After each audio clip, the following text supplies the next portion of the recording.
Hello সবাইকে। আজকে আমি সকাল সকাল বিএড কলেজে চলে গিয়েছিলাম। বিএড কলেজ থেকে বাড়ি আসার সময় আমি র্যাপিডো বুক করেছি। আমি এখন রাস্তায় র্যাপিডো বুক করে বাড়ির পথে রওনা দিচ্ছি। কিন্তু জানো কি, আজকের এই ছোট জার্নিটা কেন জানি স্পেশাল লাগছে। চারপাশে ভিড়, হর্ন, ট্রাফিক সব কিছু আগের মতোই, তবুও আমার ভিতরে কিছু একটা আলাদা ফিল হচ্ছে। বাইকের পেছনে বসে হাওয়া লাগছে মুখে, আর মনে হচ্ছে জীবনটা হয়তো একটু একটু করে বদলে যাচ্ছে। একটা সাধারণ রাস্তা, প্রত্যেক দিনই আমরা যাতায়াত করি, একটা সাধারণ দিন, কিন্তু এই মুহূর্তটা একদম আলাদা। শেষ পর্যন্ত দেখো আজকের এই রাইডটা আমাকে কোথায় নিয়ে যায়। এইমাত্র বাড়ি আসলাম, এখন বাজে ওই 1:45 মতো। এই দেখো আমি সেই লিপস্টিকটা পরেছি, দেখো লিপস্টিকের কালারটা বেশ ভালোই লাগছে, আমার তো খুব ভালোই লেগেছে, আর আমার উপর স্যুটও করেছে। এখন তো ভীষণ গরম লাগছে, মানে প্রচণ্ড গরম লাগছে। আমি র্যাপিডো করে গেছিলাম, র্যাপিডো করেই আসলাম। ভীষণ গরম, ফ্যান চালিয়েছি তো, তোমরা হয়তো কথাটা খুব একটা ভালো শুনতে পাচ্ছ না, একটু প্লিজ অ্যাডজাস্ট করে নাও। বাড়ি ঢোকার পরে একটু রেস্ট নিলাম, তারপরে দেখলাম যে আজকে আমার বাড়িতে একটা অন্যরকম লোভনীয় জিনিস রান্না হবে। সেই জন্যই মা তখন বসে মাছের মাথা কাটছে, আর ভালো করে দেখো কেটে নিচ্ছে। মাছের মাথাগুলো পুরো বড় বড় সেরকমভাবেই কেটে নিচ্ছে। বাড়ি এসে না পুরো রাস্তার যে ক্লান্তি একদম মানে উড়ে গেল। কারণ এইসব দেখলে না মনটা পুরো ফ্রেশ হয়ে যায়। মাছের গন্ধ, রান্না, সেই পরিবেশ, একদম বাড়ির আলাদাই একটা শান্তি, বলো বন্ধুরা। আর আমি ভাবছি আজকে একটা জম্পেশ চাটনি বানাবো, জানো তো।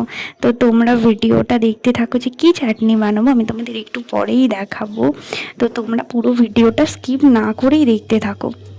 আমার ভিডিওটা ভালো লাগলে আমার চ্যানেলটা সাবস্ক্রাইব করে দিও প্লিজ। আর যারা আমার চ্যানেলটা আগে থেকেই সাবস্ক্রাইব করেছে তাদেরকে অসংখ্য আমার পক্ষ থেকে ভালোবাসা।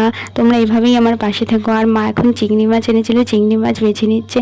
চিংড়ি মাছের সাইজগুলো দেখো কতটা বড় বড়, দেখলেই না শুধু আমার পটল চিংড়ির কথা মনে পড়ে। তোমাদের একদিন শেয়ার করবে পটল চিংড়িটা কেমন করে করতে হয়, দারুণ খেতে হয়। মানে তোমরা যদি একবার খাও না, এটা মানে বারবার ট্রাই করবে।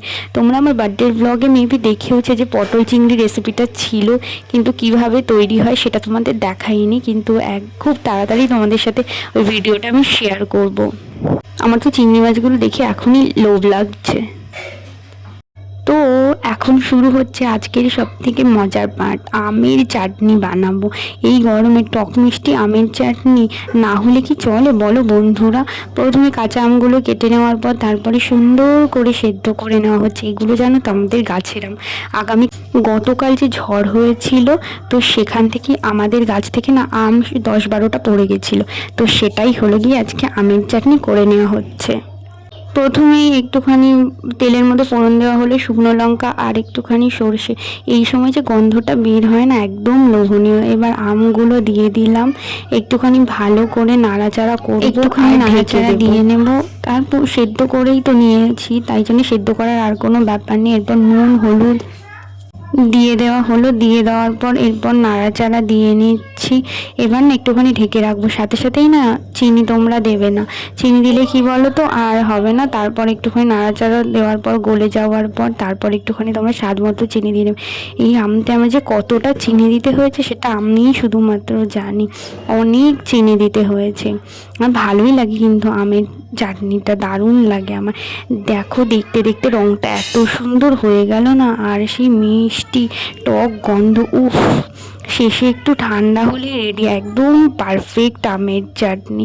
তো চাটনি তো রেডি, একদম পারফেক্ট টক মিষ্টি। কিন্তু মজার ব্যাপার কি জানো, এই খাওয়া দাওয়ার পরেই আমাদের রিয়েল লাইফ শুরু। কারণ আমি এখন বসে গেছি আমার বিএডের অ্যাসাইনমেন্ট লিখতে। একদিকে রান্নার মজা আর অন্যদিকে পড়াশোনার চাপ, এভাবেই ব্যালেন্স করতে হয় সব কিছু। কী করবো বলো।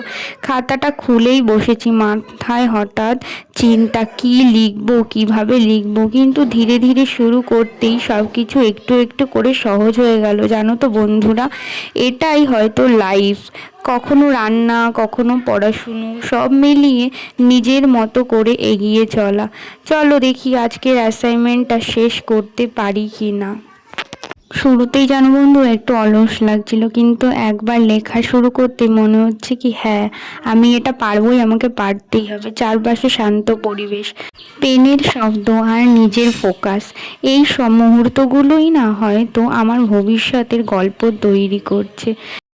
এখন রাত্রির বাজে 9টা, মা চিকেন নিয়ে এসেছে, ভাবলাম কি আজকে রুটি দিয়ে চিকেন খাবো, তাই জন্যে এই দেখো চিকেনের প্রিপারেশান নেওয়া হচ্ছে। এখানে আছে হলো কাঁচা টমেটো, আলু, এটা হলো ক্যাপসিকাম, ওই ইয়েলো ক্যাপসিকামটা, এটা হলো দই, ওখানে পেঁয়াজ, এখানে রসুন, আদা, এটা হলো মিক্সিতে পেস্ট করতে হবে। তারপরে যেভাবে রান্না করবো ভেবেছি চিজও দেবো, নতুনভাবে একটুখানি চিজ দিয়েই করব। দেখা যাক, যেভাবে করব তোমাদের সাথে শেয়ার করব, ঠিক আছে? আর রেসিপিটা ভালো লাগলে তোমরা আমাকে কমেন্টসে জানাতে ভুলবে না। দেখতে থাকো তোমরা ভিডিওটা। আজকে রাতের ডিনারে হবে হলো চিজ চিকেন আর গরম গরম পরোটা। কড়াইতে যখন চিজটা গলে আর চিকেনের সাথে মিশে যায়, উফ, ওই দৃশ্যটা না একদম লোভনীয়। আর পাশে গরম গরম পরোটা, একদম পারফেক্ট কম্বিনেশন। সারাদিনের ক্লান্তির পর এই একটা প্লেট খাবারই না যেন সব কিছুই ঠিক করে দেয়। জানো তো বন্ধুরা, তোমরা আমাকে কী ভাববে আমি জানি না, এই যে সবাই লং ড্রাইভ করে, আমার কাছে লং ড্রাইভ মানে কি, আমি একটুখানি যাব, ড্রাইভ করে তারপরে যে রোডের পাশে যে ধাবাগুলো হয় না সেগুলোতে খেতে বসে যাব। মানে ইচ্ছে মতো সেদিন খাবো, হ্যাঁ ড্রাইভও করব প্লাস খাবো। না হলে না আমার ওই লং ড্রাইভে গিয়ে আমার পোষায় না, যে শুধু যাচ্ছি জাস্ট একটা কোল্ড ড্রিঙ্ক নিয়ে গাড়ির মধ্যে উঠে গেলাম বা জাস্ট চা খেলাম, সেরকম আমার হবে না। আমার জমিয়ে মানে খেতে হবে, আমার পেটটা ভর্তি থাকলেই না আমার মানে এমনিতেই মানে ভালো লাগবে সব কিছু। নাহলে খালি পেটে বলো হয় নাকি কোনো কিছু। আমাদের লাইফটা না খুব বড় না, কিন্তু এই ছোট ছোট মুহূর্তই আমাদের সত্যিকারের খুশি দেয়। এভাবেই কেটে গেল আমার আজকের দিনটা, একটু ব্যস্ত, একটু স্পেশাল আর পুরোপুরি আমার মতো। জানো তো বন্ধুরা, আমার যখনই কোনো বার্থডে আসে বা দুর্গা পুজো, কালী পুজো, যে কোনো অকেশন না, আমি না ওই দিনটা আমার নিজের মতো করে সেলিব্রেট করতে ভালোবাসি। আমার ভালো লাগে না যে অনেক লোক ডেকে তাদের আমার বাড়িতে এনে তাদের নিয়ে সেলিব্রেট করতে আমার ভালো লাগে না। আমি ভাবি যে আমার প্রিয় মানুষের একজন দুজন, তাদের সাথেই আমি আমার সেই স্পেশাল দিনগুলো সেলিব্রেট করব। বা কোথাও যাব, কোথাও গেলেও না আমার বেশি কাউকে নিয়ে যেতে একদম ভালো লাগে না। একজন দুজন, তারা আমার প্রিয় মানুষই থাকবে, অন্য কেউ থাকবে না। তোমাদের সাথে কথা বলতে বলতে কতটা চিজ চিকেন হয়ে গেল দেখো তোমরা আমি কিভাবে বানাচ্ছি। তোমরা এইভাবে বানিয়ে খেও, দারুণ খেতে হয়। আর সাথে গরম গরম পরোটা, মানে ভাবলেই আমার এখন কেমন লাগছে। আমি তো এই ভিডিওটা আগে শ্যুট করেছিলাম, আমার খাওয়া হয়ে গেছে, তারপরে আমি ভয়েস দিচ্ছি, মানে কীরকম যে এবার লাগছে সেটা আমিই জানি। এই যে চিজ, এবার চিজটা দিয়ে নেব। দেখো চিজটা আমি বুঝতে পারিনি, বাটির মধ্যে রেখেছিলাম তো, এর বাটির মধ্যে দেখো কীরকমভাবে গলে গেছে। এবার চিজটা দিয়ে নিচ্ছি। তোমরা এভাবেও করতে পারো, সাথে তোমরা ঘি অ্যাড করতেও পারো, নাও করতে পারো, আমি করিনি কেন, বেশি রিচ হয়ে যাবে না। এরপর পরোটার জন্যে মা এই দেখো বেলে নিচ্ছে, এবার পরোটা বানানো হবে। অনেকক্ষণ আগে মা ময়দাটা মেখে রেখে দিয়েছিল। অনেকক্ষণ আগে মেখে রেখে দিলে না কি বলো তো, ঢেকে রেখে দিলে সফট হয়। সেটা তুমি রুটি করো বা পরোটা করো, যাই করো, আর ভালো হয়। উল্টে যেন ফোলে, রুটিগুলো দেখবে তোমরা দারুণভাবে ফোলে। এই যে মা দিয়ে দিচ্ছে তাওয়াতে, কি ভালো লাগছে, মানে আমি তো ভাবলেই কীরকম লাগছে।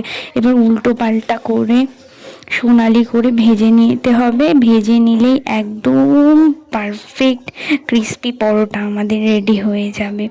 একটার পর একটা পরোটা রেডি হচ্ছে, আর পুরো বাড়িতে সেই গরম গরম গন্ধ ছড়িয়ে পড়ছে, কি যে ভালো লাগছে। এখন শুধু অপেক্ষা চিজ চিকেনের সাথে গরম গরম পরোটা খাওয়ার। শেষ পর্যন্ত থাকো, কারণ খাওয়ার মজাটাই কিন্তু এখনও বাকি আছে, তোমাদের দেখাবো। এই দেখো চিকেনটা রেডি হয়ে গেছে, কি ডিলিশিয়াস লাগছে না দেখতে, ভীষণ ভালো হয়েছিল খেতে। তোমরা কিন্তু ট্রাই করতে ভুলবে না, ট্রাই করেও আমাকে কমেন্টসের মাধ্যমে জানাতে ভুলবে না যে তোমরা ট্রাই করেছো, আর তোমাদের কেমন লাগলো সেটাও জানাতে ভুলবে না। চিকেনটা আমি বেড়ে নিয়েছি, এরপর পরোটাটা আমি নিয়ে নিয়েছি। দেখো কি সুন্দর হয়েছে না, পরোটাটাও খুব সুন্দর হয়েছে। আর পরে পরোটাটা নিয়ে একটু চিকেন আলু দিয়ে আমি জাস্ট খাবো। উফ, দারুণ খেতে হয়েছিল। এখনো পর্যন্ত আমার ভিডিওটা যারা দেখছো তারা আমার চ্যানেলটা প্লিজ সাবস্ক্রাইব করে দিও আর একটা লাইকও করে দিও।